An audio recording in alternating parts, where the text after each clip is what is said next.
Assalamualaikum warahmatullahi wabarakatuh. Perkenalkan, kami dari kelompok 1, kami akan mempresentasikan tentang pengembangan wilayah Mandalika dari segi aspek ekonomi.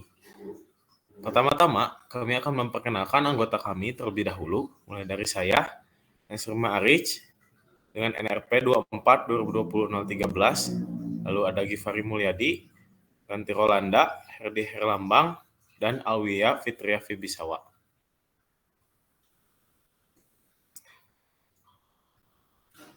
Untuk outline, terbagi 4. Yang pertama ada latar belakang pembangunan. Kedua, ada peraturan perundangan. Ketiga, skema penyediaan dan pengelolaan yang terbagi menjadi 5 sub-outline. Yang pertama ada stakeholder, sumber pembiayaan, tahapan penyediaan dan pengelolaan, program unggulan, dan hasil pembangunan. Outline yang terakhir ada poin pembelajaran yang terbagi lagi menjadi 4 outline. Pertama ada manfaat pembangunan, kelebihan pembangunan, kerugian pembangunan, dan kelemahan pembangunan. Untuk selanjutnya akan dilanjutkan oleh kawan saya. Untuk pembahasan yang pertama yaitu latar belakang pembangunan. Pemerintah Indonesia berkomitmen mempercepat pencapaian pembangunan ekonomi nasional. Untuk mencapai hal tersebut, diperlukan strategi khusus, salah satunya adalah dengan menyiapkan kawasan ekonomi khusus atau KEK yang memiliki keunggulan geoekonomi dan geostrategis. Kawasan tersebut disiapkan untuk memaksimalkan kegiatan industri, ekspor, dan impor di Indonesia. Saat ini, KEK yang paling menarik bagi para investor adalah KEK Mandalika. Terletak di bagian selatan Pulau Lombok, KEK Mandalika ditetapkan sebagai zona pariwisata dalam Peraturan Pemerintah Nomor 52 Tahun 2014.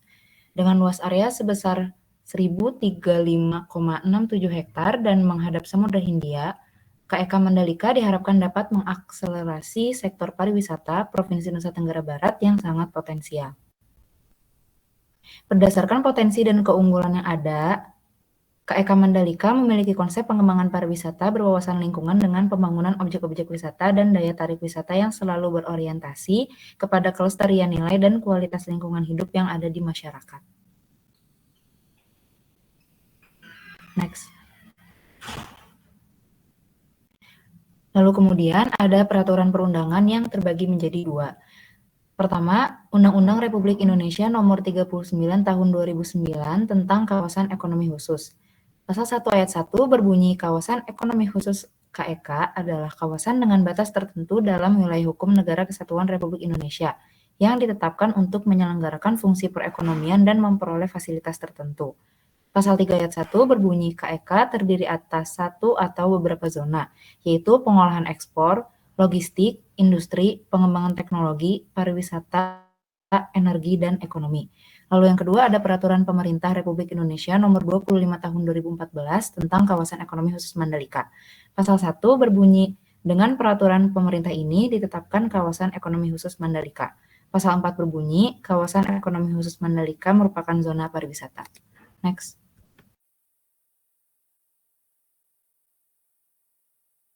Selanjutnya adalah stakeholder yang terlibat. Stakeholder yang terlibat dalam KEK Mandalika ini yaitu terdiri dari Kementerian PUPR, Kementerian Pariwisata, Kementerian PPN atau Bappenas, Bank Dunia, pemerintah daerah, swasta, BUMN, masyarakat, investor, serta pekerja lokal. Next. Selanjutnya yaitu sumber pembiayaan KEK Mandalika. PT Pengembangan Pariwisata Indonesia atau Indonesia Tourism Development Corporation mengklaim telah mengantongi komitmen investasi senilai 23 triliun rupiah untuk pengembangan kawasan ekonomi khusus Mandalika, Nusa Tenggara Barat.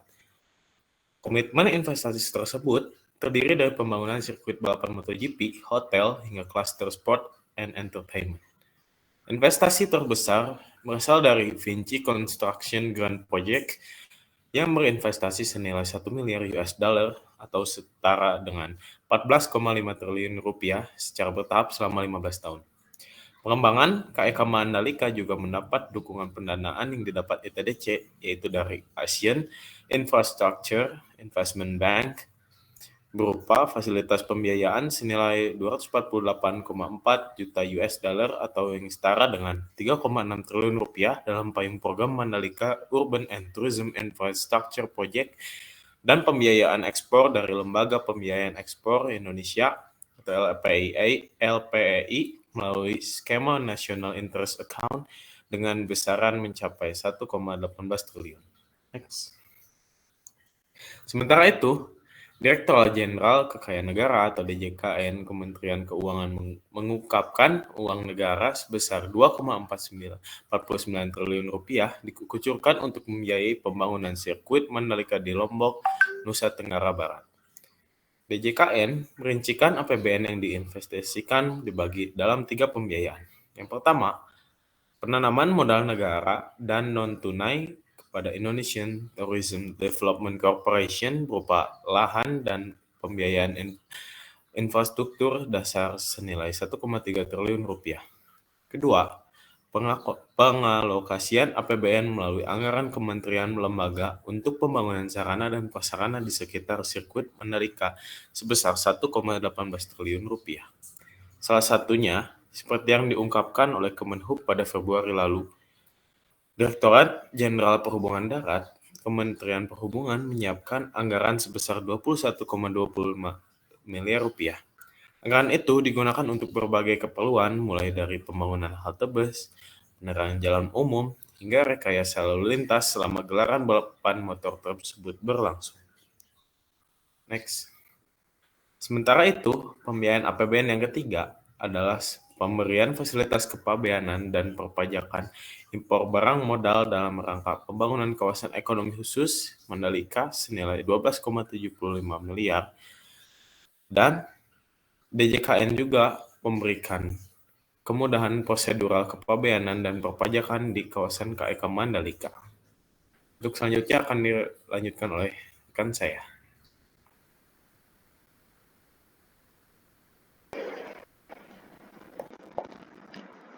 Baik, selanjutnya ada tahapan penyediaan dan pengelolaan.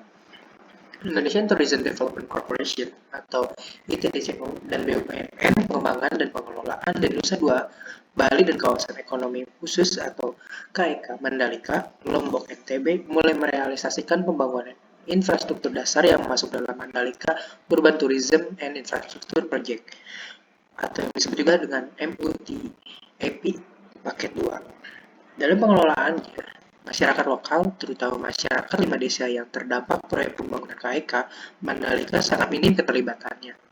Kerja pemerintah Kabupaten Lombok Tengah dan manajemen ITDC masih minim dalam memperdayakan masyarakat agar terserap pada setiap tahapan keberadaan KEK Mandalika.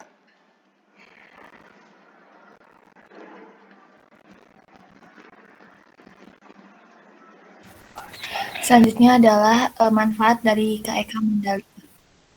Di bidang ekonomi, manfaat KEK Mandalika ini, pembangunan kawasan ekonomi khusus atau KEK Mandalika ini dapat memberikan banyak alternatif mata pencaharian, khususnya di bidang pariwisata dan perdagangan. Pembangunan ini memberikan banyak kesempatan bagi masyarakat untuk memanfaatkan tempat wisata sebagai lahan untuk memperoleh pendapatan. Banyaknya wisatawan asing yang datang dari berbagai penjuru negara akan meningkatkan lalu lintas baik darat maupun udara. Artinya akan berdampak positif bagi peningkatan pendapatan di sektor transportasi. Kemudian, kebutuhan akan tempat tinggal sementara bagi para wisatawan pasti akan ikut tinggi. Tempat penginapan berbayar seperti hotel akan menghasilkan pendapatan bagi masyarakat. Kawasan pembangunan ekonomi khusus sangat memberikan andil yang sangat besar terhadap perubahan dan perkembangan masyarakat. Selanjutnya adalah manfaat KEK Mandalika di bidang sosial budaya. Pembangunan kawasan ekonomi khusus Mandalika ini secara tidak langsung dapat mendorong masyarakat untuk berinovasi, sehingga masyarakat ini bisa bersaing di wilayah mereka sendiri dalam proses mensejahterakan masyarakat. Next. Yang selanjutnya ada kelebihan dari KEK Mandalika. Pertama, dari bidang infrastruktur ada 3 kelebihan.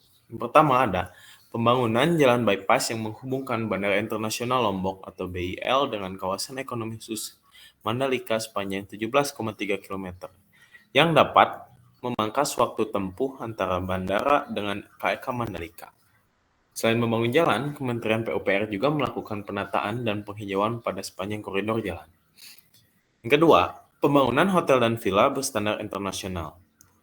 Keberadaan hotel dan villa ini diharapkan dapat mendukung destinasi pariwisata super prioritas atau DPSP Mandalika Lombok dan juga menjadi alternatif hunian bagi para wisatawan yang akan berkunjung ke Mandalika selama ajang balap internasional MotoGP. Yang ketiga, pembangunan kawasan permukiman sekitar KEK Mandalika untuk menjadi permukiman yang layak agar kawasannya tidak kumuh lagi dan masyarakat bisa juga menjadi penonton. Next. Kelebihan dari KEK Mandalika di bidang lain yaitu di bidang ekonomi. Dengan semua dukungan yang diberikan pemerintah dan pihak-pihak lainnya, KEK Mandalika disebut kawasan ekonomi khusus yang paling cepat perkembangannya jika dibandingkan dengan kawasan ekonomi khusus lainnya. Menteri PUPR Basuki Hadimulyono optimis kawasan ekonomi khusus Mandalika tidak hanya memanjakan para turis yang ingin berlibur, tapi juga dapat memberikan manfaat bagi sektor pariwisata dan ekonomi masyarakat.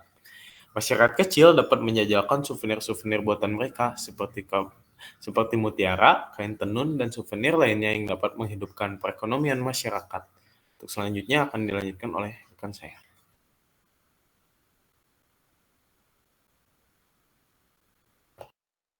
Selanjutnya adalah kerugian dari KEK Mandalika ini. Kerugian KEK Mandalika ini di bidang kesejahteraan masyarakat, yaitu memperkerjakan anak di bawah umur untuk berjualan di lokasi KEK Mandalika. Secara langsung mereka ini akan terlibat dengan turis asing, sehingga tidak jarang ditemukan anak di bawah umur ini yang memiliki perilaku yang tidak sesuai dengan norma yang ada. Kemudian di bidang ekonomi, pembangunan ekonomi khusus Mandalika ini membuat mata pencaharian nelayan ini menjadi berkurang.